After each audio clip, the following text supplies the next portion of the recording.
Buenos días o casi buenas tardes. Yo les voy a hacer un breve resumen, una panorámica muy general sobre la importancia estratégica del archipiélago desde la Baja Edad Media hasta la actualidad. Será un periodo muy amplio. Simplemente me voy a limitar a señalarles los principales condicionantes estructurales en este periodo y también ver las ideas más importantes, las ideas principales en cada etapa. Y luego al final, en una especie de conclusiones, intentaremos resaltar cuáles han sido los factores que han influido en cada una de esas etapas desde la Baja Edad Media hasta ahora. Yo realmente me he centrado sobre todo en la edad contemporánea y más específicamente en la coyuntura de la Segunda Guerra Mundial y el primer franquismo, aunque aquí intentaré abarcar un periodo bastante más amplio. Bueno, aquí tienen en el índice los 7 apartados que vamos a ver muy brevemente, factores estructurales, cada una de las 5 etapas más importantes en las que he dividido esa evolución de la importancia geoestratégica de Canarias y finalmente las grandes constantes históricas que se pueden apreciar en este gran periodo. Bueno, fíjense en el mapa, yo creo que se ve pequeñito, pero sobre todo se ve con claridad las principales rutas de convoyes durante la batalla del Atlántico en la Segunda Guerra Mundial. Son rutas que seguían también a grandes rasgos las principales rutas marítimas del comercio en el Atlántico. Fíjense que Canarias se situaba en la encrucijada de algunas de esas rutas, concretamente las que iban de Europa a África y también hacia América. Bueno, y en este sentido hay que destacar que la geografía es un condicionante o un factor que ha afectado siempre a la importancia geoestratégica de Canarias. Y la ha afectado de dos formas. En primer lugar, por su situación. Canarias está precisamente en esa encrucijada de rutas oceánicas que le ha conferido una gran importancia a lo largo de los siglos. Y por otro lado, la propia... Bueno, yo creo que están oyendo más el fondo que a mí. Pero bueno. Bueno, por otro lado, la propia fragmentación del archipiélago en una serie de islas ha sido un factor geográfico que ha influido negativamente en su seguridad, en el sentido de que la fragmentación le ha conferido una mayor vulnerabilidad. Bueno, pues teníamos ese factor de situación que revalorizaba estratégicamente el archipiélago y por otro lado la fragmentación en una serie de islas. Esa fragmentación, como dije antes, aumenta la vulnerabilidad del archipiélago en el sentido de que dificulta la defensa. No hay que defender una isla, sino 7. Y además son islas con recursos muy limitados, por ejemplo alimentos. En caso de bloqueo, las islas podrían verse obligadas a rendirse por falta de combustible, por falta de alimentos. Por tanto, son muy dependientes del exterior. Y eso es un factor de vulnerabilidad muy importante. Un segundo condicionante estructural es el desarrollo tecnológico. A diferencia de la geografía, es un condicionante que ha cambiado a lo largo de la historia, para bien y para mal. Para bien en el sentido de que el desarrollo de los transportes ha contribuido a disminuir la sensación de aislamiento del archipiélago. Recuerden que con el barco y sobre todo con el avión se reduce el tiempo que empleamos en los grandes trayectos, con lo cual contribuye a reducir ese aislamiento. Y por otro lado, el desarrollo del armamento también ha supuesto un incremento o un aumento de las amenazas sobre el archipiélago, con lo cual pues es un factor negativo. En tercer lugar, la importancia del archipiélago depende del interés y del balance de fuerza entre las grandes potencias. Interés porque a lo mejor no todas las grandes potencias han estado siempre interesadas en el Atlántico. E incluso cuando lo han estado, han dispuesto de alternativas a Canarias. Sea el caso de las islas portuguesas, sea el caso de la costa marroquí. Eso contribuye también a matizar la importancia que ha tenido el archipiélago. Y por otro lado, hay que tener en cuenta el balance de fuerzas que se da entre las grandes potencias. Aquellas potencias que ostentan la hegemonía marítima estarán interesadas en controlar las islas para asegurar sus propias rutas de navegación. En cambio, las potencias que no consiguen el dominio del mar intentarán usar las islas como bases para atacar la navegación enemiga, que por ejemplo lo que ocurre en las guerras mundiales. Gran Bretaña tiene la hegemonía marítima, por tanto, le interesa asegurar sus grandes rutas comerciales. Alemania no la tiene y lo que hace es atacar a la navegación británica. Y por último, otro factor que ha influido en la seguridad o en la importancia de Canarias ha sido la política exterior española. Y ha influido de muy diversas maneras. Por ejemplo, en la Edad Moderna, cuando España luchaba por la hegemonía mundial, o por lo menos por la defensa de su imperio, las islas se convertían en un objetivo de los enemigos de la monarquía hispánica. Y en cambio, en la edad contemporánea, cuando España pasa a ser una pequeña potencia, su principal preocupación es defender la neutralidad española en el archipiélago y también garantizar la soberanía frente a las amenazas que proceden de las grandes potencias, sobre todo en coyunturas bélicas. ¿Cuáles son los medios de los que dispone España para estos fines? Bueno, son medios muy limitados. En unos casos porque tiene que desplegarlos en diferentes escenarios. En otros, sobre todo en la edad contemporánea, porque realmente España tiene unas capacidades militares muy reducidas, que no le permiten, por ejemplo, competir con potencias como Gran Bretaña, Alemania o Estados Unidos.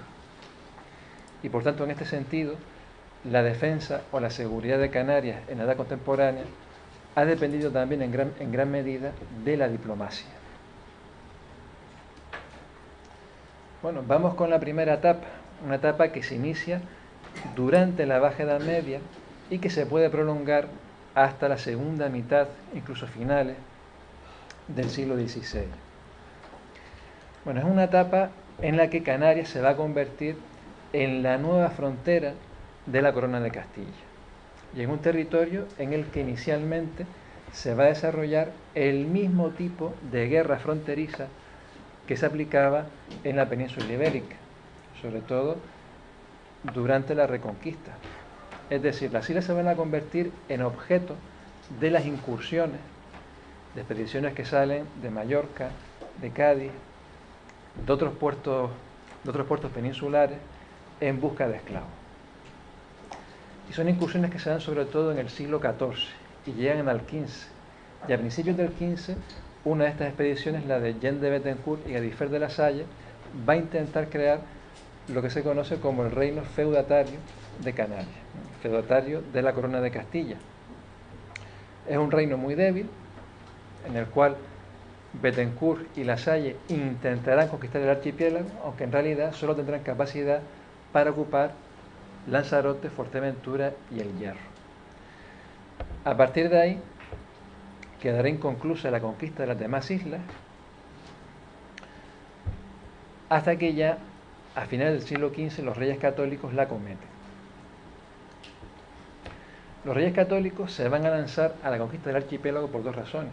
Por un lado, porque los señores de las islas eran incapaces de culminar esta conquista. Y por otro lado, porque Portugal estaba realizando incursiones en el archipiélago y se corría el riesgo de que se apoderase de alguna de las islas sin conquistar o incluso de las que ya habían sido conquistadas.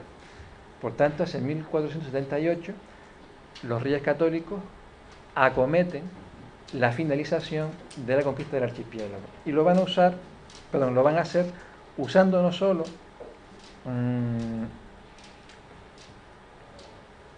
aparte de la población de las islas ya sometidas que participan en la conquista de las demás, sino también el sistema de compañías que luego se exportará a la conquista de América. Bien, una vez conquistada o completada la conquista del archipiélago, las islas se convierten en la nueva frontera atlántica de la corona castellana. Y a partir de ella se realizarán incursiones en la vecina costa africana. Son las famosas cabalgadas en Berbería, que van a llegar desde el sur de Marruecos hasta el río Senegal, y que se hacen también con un objetivo muy claro, que es la obtención de botín, sobre todo esclavos que luego podían ser rescatados o vendidos, y que en cualquier caso solían generar bastantes beneficios. Es una actividad que se va a generalizar en todo el archipiélago y que especialmente en las islas más orientales, Fuerteventura y Lanzarote, constituirá una de las actividades económicas más lucrativas. Es una actividad legal, hasta que en 1572 Felipe II la prohíbe, para evitar las incursiones de represalia desde la vecina costa africana en las Islas Canarias. A pesar de la prohibición, está documentada al menos otra cabalgada en la costa africana en 1593, y probablemente se hicieron muchas más después de la prohibición. Bueno, aparte de estas cabalgadas, también se va a intentar extender la influencia castellana en la costa africana, sobre todo con la construcción de la torre de Santa Cruz de la Mar Pequeña. Es una torre que se construye en un lugar que todavía es objeto de debate, aunque parece ser que habría estado en lo que hoy es Puerto Cansado. La finalidad de la torre no era apoyar las cabalgadas, sino comerciar con la población local y también extender la influencia castellana. Hubo una torre en época señorial, entre 1478 y 1496, y una torre ya en época de realengo, que se construye a partir de 1496 y es abandonada definitivamente en 1527. Problema de la torre, que mientras se intentaba mantener la torre, continuaban las cabalgadas.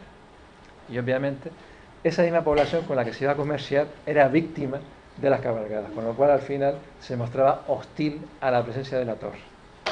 Y al final pues hubo que abandonarla.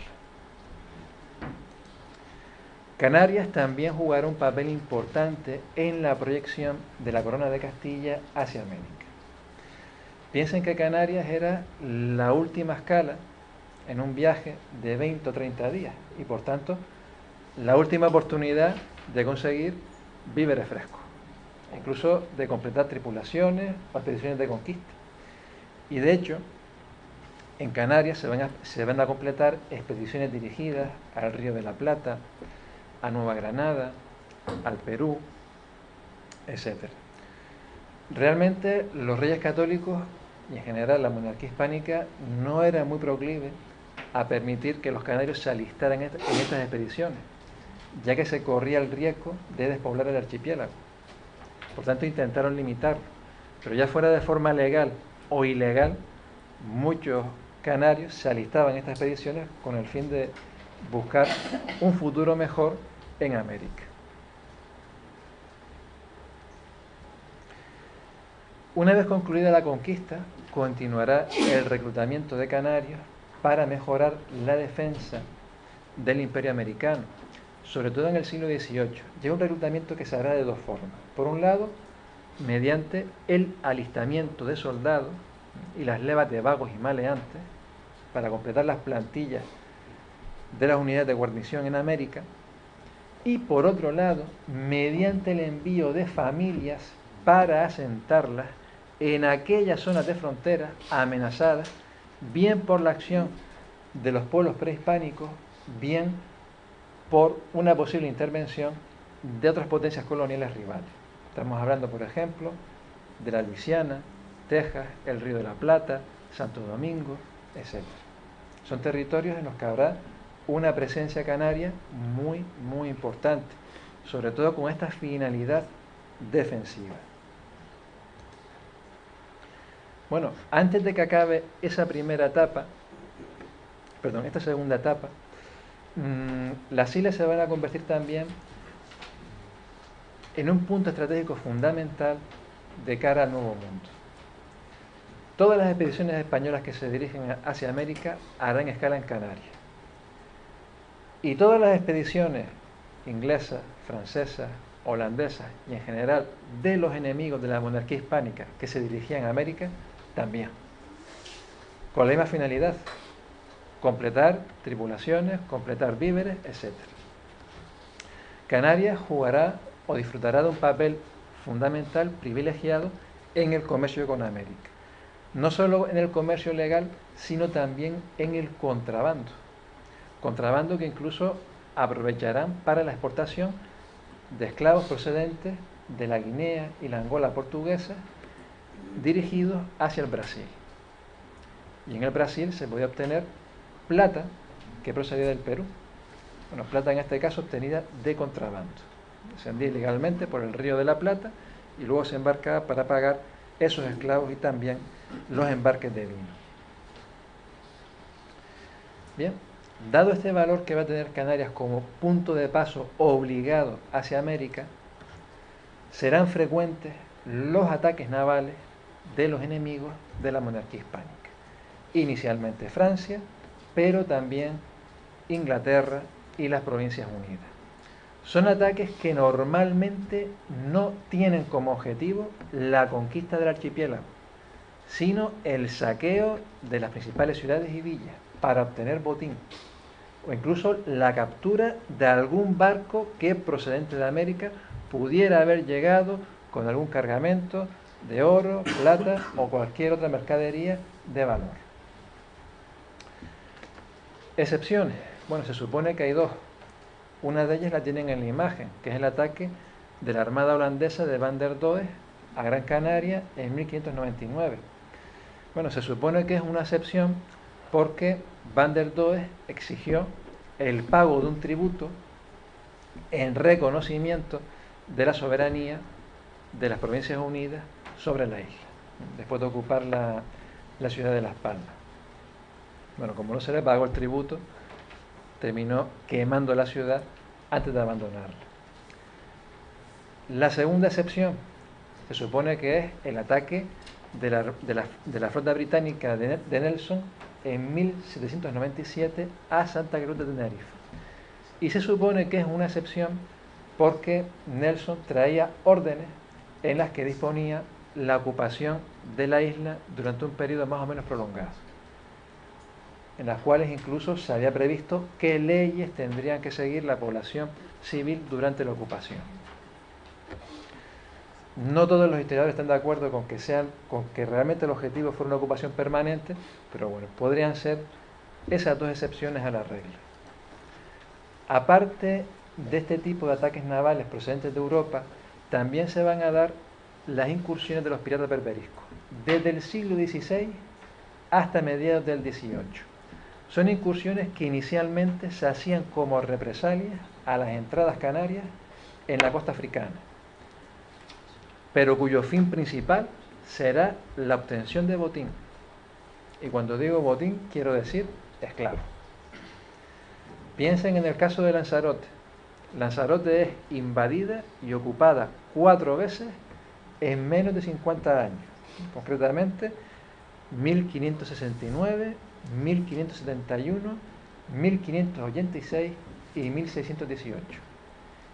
Y en la última ocasión se llevaron cautiva a gran parte de la población de la isla. Por tanto, son incursiones devastadoras. Y son incursiones que van a afectar sobre todo a las islas orientales, las más extensas y las más vulnerables a estos ataques. También afectarán notablemente al tráfico marítimo, especialmente al tráfico de cabotaje y a los pescadores, de modo que gran parte de los cautivos isleños en Berbería, en ciudades como Salé, Argel, etc., eran pescadores o marineros que habían sido capturados en las proximidades de la costa. ¿Cómo defendía la monarquía hispánica a las islas frente a estos ataques? Bueno, la defensa era un problema, incluso durante el siglo XVI y el primer tercio del XVII, cuando la monarquía hispánica era la mayor potencia naval o la potencia naval hegemónica en Europa. Y era un problema porque los recursos de la monarquía hispánica no eran suficientes para garantizar la defensa permanente de todos sus territorios. En el caso concreto de Canarias, no existía una defensa naval permanente. Lo que se hacía normalmente era armar algunos buques en corso, solían ser particulares, y de forma, digamos, improvisada o coyuntural. En el 16 dieron buenos resultados.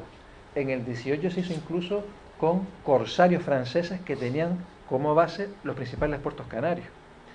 Pero no era una solución. Sí, podía servir contra pequeños corsarios, pequeños buques sueltos. No servía de nada contra las grandes armadas que vendrán en el 17 y sobre todo en el 18. El envío de flotas por parte de la monarquía hispánica tampoco solucionaba el problema, porque las armadas llegaban normalmente cuando ya la flota atacante había abandonado las aguas isleñas, con lo cual no encontraba nada. Y finalmente se intentó crear una flota para la defensa permanente de Canarias a finales del siglo XVI. Viene a coincidir con la etapa del capitán general Luis de la Cueva entre 1589 y 1593, que intentó crear una pequeña flotilla de fragatas que al final pues, no se terminaron de construir y no sirvieron para nada. Como no había una defensa naval permanente, la única opción que quedaba para garantizar por lo menos la seguridad de la población era reforzar la defensa terrestre en cada una de las islas. Y esto es algo que no se podía hacer destinando grandes contingentes de soldados profesionales, porque era una defensa muy costosa. Al final se optó por recurrir al sistema de milicia. Es decir, son los propios habitantes del archipiélago los que van a sostener el peso de la defensa. De ahí el interés de la monarquía en evitar el despoblamiento de las islas. Y también de ahí su interés en potenciar la afluencia de inmigrantes, por ejemplo, rebajando las cargas fiscales que tenían que pagar. Bien, el sistema de milicia va a funcionar relativamente durante la Edad Moderna. Estamos hablando de ataques que no tienen como finalidad la conquista de las islas, sino solo el saqueo. Y también se trata de unas milicias que en el caso de las islas más pobladas, Gran Canaria y Tenerife, van a funcionar bastante bien. En otras, como Lanzarote y Fuerteventura, tendrán menos éxito. ¿Cuál es el problema de las milicias? Bueno, estamos hablando de unidades militares que están encuadradas o dirigidas por oficiales que no son profesionales. Normalmente suelen proceder de la propia burguesía insular. De hecho, los principales empleos militares en las milicias se compraban. No porque el capitán o el maestre que fuera a dirigir las tropas estuviera capacitado para hacerlo, sino porque tenía dinero para comprar el empleo. Las armas se compraban. Los más pobres compraban una pica, una lanza de 2 a 5 metros. Los que tenían más dinero compraban arcabuces. Había muchos milicianos que acudían con garrotes, con chuzos, con lo que tenían a mano. Y por supuesto, la instrucción militar era precaria. En teoría, los fines de semana. En realidad, a lo mejor una vez al año, o una vez al mes, o cuando podían. En la Edad Moderna estaba bien. Contra corsarios y piratas podía funcionar. Pero en la Edad Contemporánea es un problema. Porque en la Edad Contemporánea, sobre todo a raíz de la Revolución Industrial, se perfecciona tanto el armamento, se hace tan complejo que ahora se necesita una guarnición profesional, formada por soldados, por oficiales, especialmente capacitados, preparados para manejar unas armas que son cada vez más complejas. Y esto va a ocurrir en un nuevo contexto estratégico, en el cual España deja de ser una gran potencia. España pierde la América continental hacia 1825 y a finales de siglo, en el 98, pierde Cuba y Puerto Rico, bueno, y de paso Filipinas. Por tanto, España deja de ser una gran potencia. Además, España va a quedar rezagada en el desarrollo industrial. No vamos a hablar de si hubo o no fracaso de la revolución industrial, pero lo cierto es que ese proceso de industrialización va a ser menor y más lento que en otros países europeos.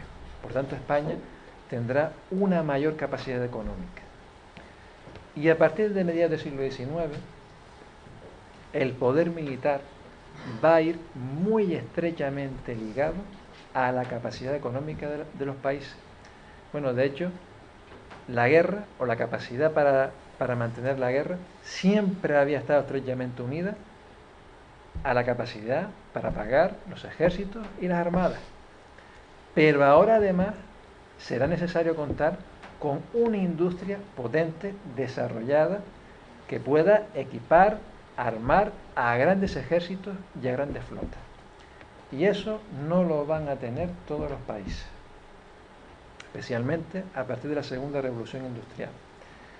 Y en el caso de España, además de eso, habrá un obstáculo añadido, y es que España va a sufrir una gran inestabilidad política durante el siglo XIX. En este sentido, España no es una excepción a la regla. También habrá revoluciones, guerras en Francia y en otros países europeos. Pero en España esta inestabilidad será mucho más acusada y por tanto mermará aún más los recursos del Estado para poder afrontar una política exterior de prestigio o por lo menos para garantizar la seguridad de sus posesiones. Bien, y en este nuevo contexto estratégico se van a producir dos procesos, sobre todo a finales del siglo XIX, que marcarán un nuevo contexto y que revalorizarán la importancia del archipiélago. En primer lugar, el desarrollo de los transportes y las comunicaciones. En la década de 1880 se produce el triunfo de la navegación a vapor en el marco de la segunda revolución industrial. Ya hacía décadas que existían los buques que se desplazaban impulsados por una máquina de vapor. Pero en la década de 1880 aparece la máquina de triple expansión que por primera vez permitía un consumo de carbón lo suficientemente eficaz como para que los buques usaran este medio de propulsión en la navegación oceánica. Bien, esto significa que los buques necesitarán disponer de estaciones carboneras en las grandes rutas marítimas, y Canarias será una de ellas. Este desarrollo de los transportes se acentúa aún más en el periodo de entreguerras, ya en el siglo XX, cuando se efectúa el desarrollo de la navegación aérea y empiezan a extenderse las grandes líneas aéreas transcontinentales y transoceánicas. Canarias también formará parte de ese desarrollo de la navegación aérea y también será una de las bases que se usarán en esas comunicaciones. Bien, además del transporte se va a desarrollar las comunicaciones. Primero, el telégrafo. A finales del siglo XIX se instalan también cables telegráficos en los cuales Canarias jugará un papel importante, al igual que los archipiélagos portugueses, y más tarde, sobre todo a principios del siglo XX, se desarrollarán las comunicaciones por radio. Tanto en un caso como en el otro, Canarias se revaloriza como nudo de comunicación. Por tanto, fíjense cómo la importancia estratégica del archipiélago aumenta, justo en un momento en el que España ha dejado de ser una gran potencia. Y en consecuencia serán otros países los que tendrán un mayor interés en Canarias. Entre ellos, las principales potencias coloniales. Estamos hablando de Gran Bretaña y Francia. Y ya más tarde, Alemania. Y aquí hacemos un breve inciso. Bueno, desde la crisis del 98 y hasta la guerra civil, la política exterior española va a estar orientada o incluso vinculada a la que seguían Francia y Gran Bretaña. De ellas dependía que España pudiera tener un imperio colonial, concretamente en el norte de África.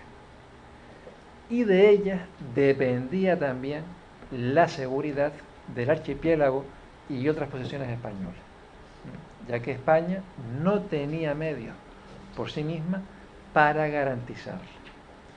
Por tanto, a nivel internacional, España seguirá una política más o menos alineada con estas potencias, pese a que durante la Primera Guerra Mundial, dentro de España, hay un debate entre germanófilos y aliadófilos.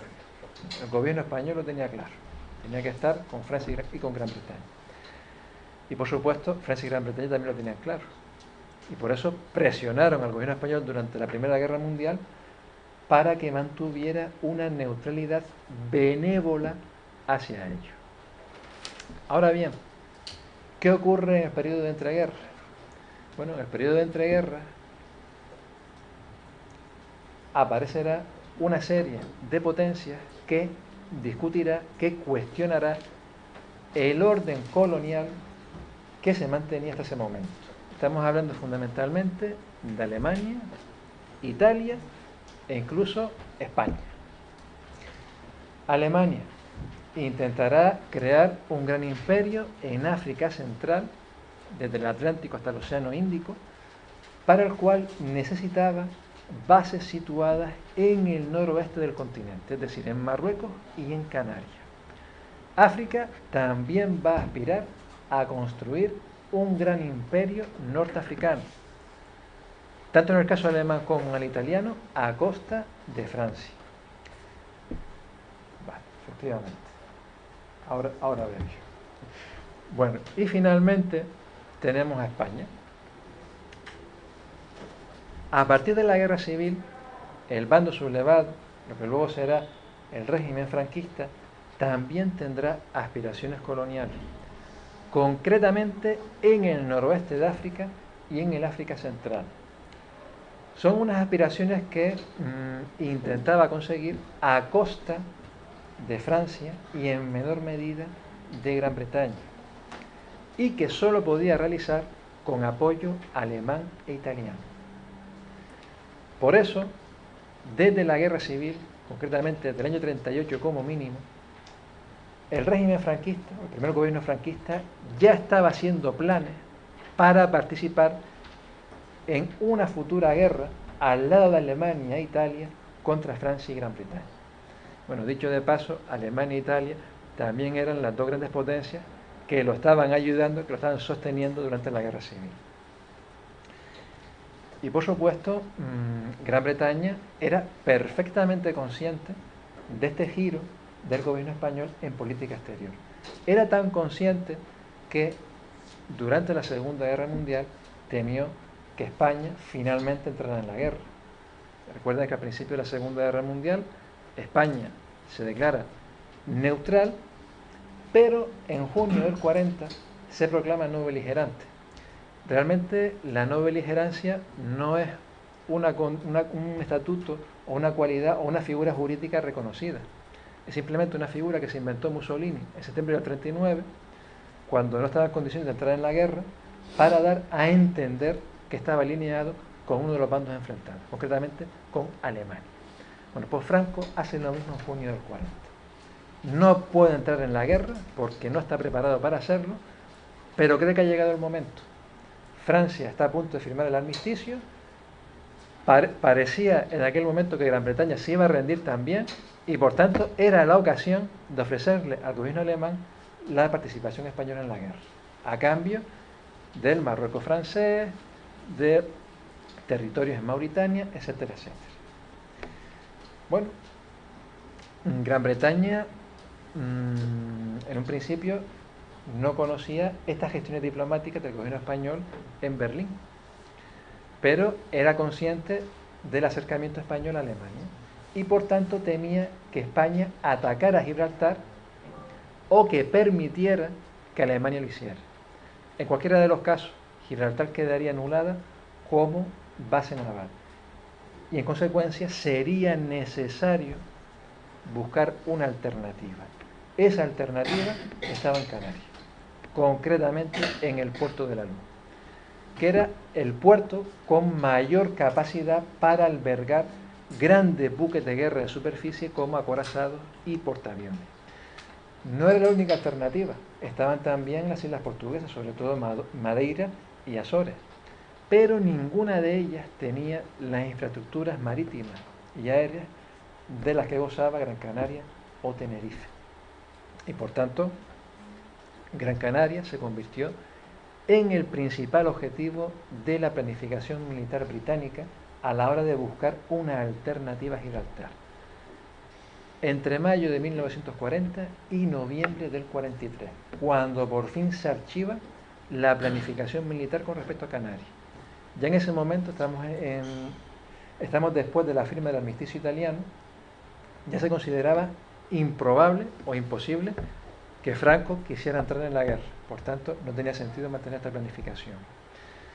Además de Gran Bretaña, el Tercer Reich también se interesó por Canarias, y por dos motivos. Por un lado, en el verano del 40, cuando el gobierno español le ofrece su beligerancia y cuando parecía que Gran Bretaña se iba a rendir, Alemania vio la posibilidad de construir ese gran imperio colonial en África Central.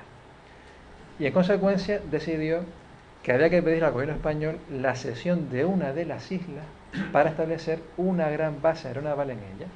Bueno, de hecho, iban a convertir en una base aeronaval toda la isla. Y la petición se produjo en septiembre del 40, cuando Ramón Serrano Suñer fue a negociar la entrada de España en la guerra. Al final el gobierno español rechazó la petición, pero bueno, Alemania tuvo que, digamos, cancelar o aplazar esos planes. Hubo otro motivo más inminente o más urgente a la hora de... Perdón, sí. ¿Hubo alguna base alemana definitivamente en no fue exactamente una base, pero sí tiene que ver con el segundo motivo. Base? No fue exactamente una base, pero tiene que ver con el segundo motivo, digamos, inminente o urgente, que era el uso del archipiélago para apoyar la guerra naval alemana en el Atlántico en ese momento. Bueno, durante la Segunda Guerra Mundial, la Marina alemana disponía de un servicio de abastecimiento por etapas, etapa en Dienst o etapa en organización, que en un principio se desplegaba por todo el mundo. Aunque al final las etapas más importantes fueron España y Japón, que eran las más activas. Hubo otras que se perdieron. Son zonas en las que se preparaban buques de abastecimiento para abastecer a submarinos y a cruceros auxiliares. En el caso de la gran etapa España-Portugal, una de las etapas era Canarias. Y en Canarias se preparó 5 buques de abastecimiento que salieron a proporcionar combustible y provisiones a cruceros auxiliares en el Atlántico Sur y en el Océano Índico. De hecho, dos de estos buques terminaron en Japón. Y también se permitió que 6 submarinos alemanes entraran en el puerto de la Luz a tomar combustible y provisiones. Realmente todas estas operaciones se planeaban en el puerto de la Luz y en el puerto de Santa Cruz de Tenerife. ¿Y se sabe si hay alguna estructura muy tanto, perdón? Es que si no, no le vas a dejar terminar. Perfecto. Bueno, realmente lo que se ha contado sobre Gustavo Winter y Gandía es un mito. Es un mito. Toda la documentación de este servicio se conserva en el Archivo Militar de Friburgo, con nombres y apellidos, quién lo hacía, dónde lo hacía, con qué problema, quiénes fueron condecorados, quién fue ascendido por estas operaciones. De Gustavo Winter se conservan solo 2 documentos. Uno que le pide a Hermann Göring, el encargado del plan cuatrienal, que por favor que le diga a ese señor que está en Fuerteventura que deje de hacer obras allí y que se marche, porque son obras que no contribuyen en nada al esfuerzo bélico alemán y están atrayendo la atención de los servicios de inteligencia enemigos, lo cual es un problema.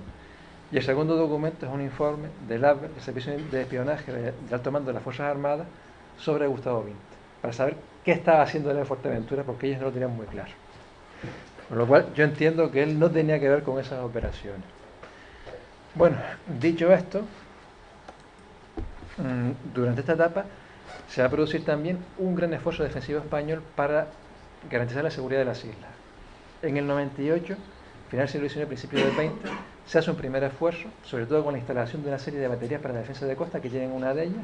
Fíjense lo los soldados montados encima de los cañones, y luego durante la Segunda Guerra Mundial se hará el esfuerzo más importante. La guarnición llega a concentrar más de 40.000 soldados, con docenas y docenas de baterías de artillería de costa, artillería de campaña, artillería antiaérea. Se crea la base naval, se empiezan a construir varias bases aéreas en diversas islas. Es el esfuerzo defensivo más importante en la historia del archipiélago, con más de 400 nidos para armas automáticas, nidos de ametralladoras, etcétera, de los cuales todavía se conservan algunos. Pero es un esfuerzo que no podía compensar la falta de armas modernas y en cantidad suficiente para hacer frente a un ataque británico. Sobre todo los británicos tenían un conocimiento bastante preciso de las defensas, de dónde estaban emplazadas y de cuáles eran sus debilidades. Bueno, avanzando rápidamente para no detenernos demasiado. Juan José, sí, 2 minutos. Pues vale, pues entonces vamos rápidamente. Bueno, nos quedan dos etapas. Son en la primera etapa durante la Guerra Fría. Tanto la Guerra Fría como la descolonización van a afectar o van a influir en la importancia del archipiélago. Realmente perderá importancia en comparación con la etapa anterior, aunque durante estos años veremos que hay una modesta presencia norteamericana a través de una estación hidrofónica en La Palma, también a través de una estación de la NASA en Gran Canaria. Canarias tendrá un papel importante en la defensa de las posesiones de Ifni y Sáhara hasta su total descolonización, y sobre todo ya a partir del 75, con la guerra del Sáhara, pues veremos un escenario bélico muy próximo al archipiélago, que supondrá también pues, una situación de tensión, de amenaza contra las islas. Las últimas décadas pues tienen un nuevo contexto internacional marcado por el fin de la Guerra Fría, la globalización. El papel de Canarias en África se va a revalorizar, sobre todo a través del incremento del comercio y la inversión española y particularmente canaria en África Occidental. También con la creación de una base para la ayuda humanitaria en el Puerto de la Luz, desde el Puerto de la Luz hacia África, y también con la ampliación de la zona económica exclusiva de Canarias a final del 2014. Que esto pues también supone que todos los yacimientos minerales que se encuentren en esa zona económica exclusiva serán explotados por España. Se ha reorganizado la defensa, sobre todo para permitir una mayor proyección de las unidades que antes eran de guarnición en el archipiélago en el extranjero. Por ejemplo, en Mali, en Afganistán o en cualquier otro escenario que sea preciso.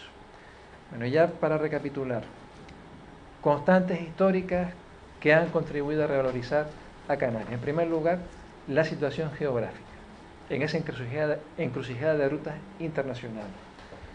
Y también es un factor geográfico que ha contribuido a su indefensión, por su lejanía con respecto a la península y también por su fragmentación en diferentes islas. El desarrollo tecnológico ha aumentado su valor y también ha reducido las distancias, pero ha supuesto en la edad contemporánea un hándicap en el sentido de que el retraso español en la carrera tecnológica pues ha aumentado su vulnerabilidad frente a las amenazas de las grandes potencias. Intereses estratégicos de las grandes potencias en el archipiélago, fundamentalmente controlar las comunicaciones transatlánticas, tanto para garantizar su seguridad como para atacar el tráfico marítimo enemigo, y también para proyectar fuerzas sobre otros continentes. Piensen en el caso de la etapa imperialista, final del siglo XIX, principios del XX, en África, o piensen en la Edad Moderna, cuando España se lanzaba a la conquista y colonización de América.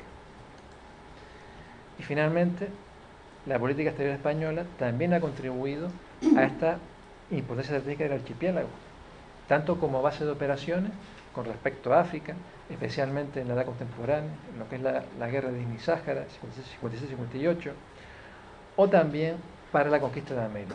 Y finalmente, pues se ha convertido en objeto de las potencias enemigas, de la monarquía hispánica durante la Edad Moderna, y luego de otras potencias en la Edad Contemporánea que, sin ser enemigas, pues sí han estado interesadas en instalarse en las islas. Bueno, tengan en cuenta, y ya con esto concluyo brevemente, que frente a lo que dijimos para el caso de la Edad Moderna, los planes británicos para ocupar las islas durante la Segunda Guerra Mundial son probablemente la única amenaza de una ocupación permanente de las islas. Ya una amenaza que al menos entre el año 41 y inmediato el 42 dispuso de una fuerza militar que no existía solo sobre el papel, sino que existía realmente, que se estaba entrenando para desembarcar en Canarias. Una expedición de más de 25.000 hombres, con 100.000 toneladas de buques mercantes retenidas específicamente para llevarlas a Canarias, en un momento en el que a Gran Bretaña no le sobraban ni los barcos ni los soldados, pero reservados precisamente para hacer frente a la contingencia de perder Gibraltar. Bueno, y nada más y muchas gracias.